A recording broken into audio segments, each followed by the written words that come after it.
আজকে আমাদের বিষয় হলো নিরাপত্তা নাগরিকের অধিকার। এই বিষয়টি নিয়ে আমরা কিছুক্ষণ আলোচনা শুনি, তারপর প্রশ্নের উত্তরগুলো জানবো ইনশাআল্লাহ। আলহামদুলিল্লাহ, সালাতু ওয়াসসালামু আলা রাসূলিল্লাহ ওয়া বা'দ। নিরাপত্তা তো মানুষের অধিকার এবং আল্লাহ তাআলা প্রদত্ত এই অধিকার। পৃথিবীর এমন কোনো মানুষ নেই যিনি নিরাপত্তার অধিকার রাখেন না, তিনি যেই হন না কেন। নিরাপত্তা আল্লাহ তাআলার পক্ষ থেকে নেয়ামত।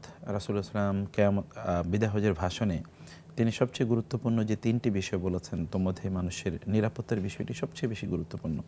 আলা ইন্না দিমাআকুম ওয়া আমওয়ালাকুম ওয়া আরাদাকুম হারাদুন আলাইকুম কা হুরমাতি ইয়াউমিকুম হাযা ফি বালাদিকুম হাযা ফি শাহরিকুম হাযা।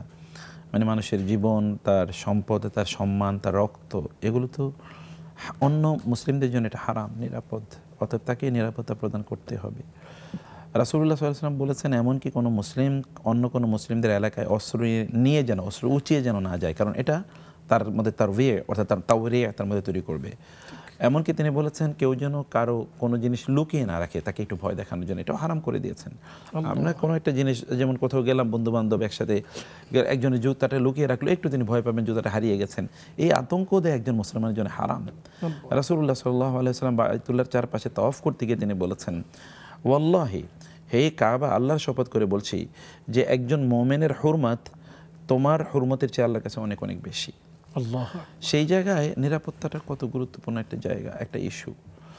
নিরাপত্তা আমি দেখেছি আমার ব্যক্তিগত জীবন ভর এবং কোরআন এবং সুন্নাহ ঘেটে যতটুকু দেখেছি, নিরাপত্তার ইস্যুটি যেহেতু আল্লাহ তাআলার কাছে সবচেয়ে বড় ইস্যু, এবং এটাকে আল্লাহ সুবহানাহু ওয়া তাআলা তার মর্যাদার সাথে এটাকে তিনি কনফ্লিক্টিং দেখেন, যে আমি মানুষকে সৃষ্টি করেছি, আমি তার সব কিছু দিচ্ছি, তুমি তাকে হত্যা করার কে, বা তুমি তার নিরাপত্তা কেড়ে নেয়ার কে, তুমি তার নিরাপত্তা নিয়ে নিতে পারো না। এমনকি সে যদি জিম্মি হয়, কোনো দেশে যদি মুস্তামিন হয়, অর্থাৎ যদি অন্য কোনো মুসলিম হয় যে মুসলিম দেশে বসবাস করে, তাহলেও তার নিরাপত্তা মুসলিম রাষ্ট্রের তার নিশ্চিত করতেই হবে।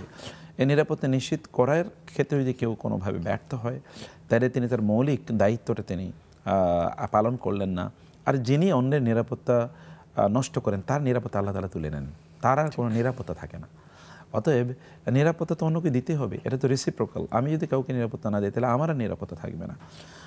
খুবই দুর্ভাগ্যজনকভাবে আমরা তো এটা দেখি, সালফে সালেহিনের জীবনে এরকম ইতিহাস আমরা দেখতে পাই। হাসান আল বসরি রাহিমাহুল্লাহ তিনি কথা বলেছেন, আমি দেখেছি এমন লোকের যারা অন্যদের সম্মান নষ্ট করেছে, এবং পরবর্তী দেখেছি ওই লোকদের সম্মান ওই জায়গায় নষ্ট হয়েছে।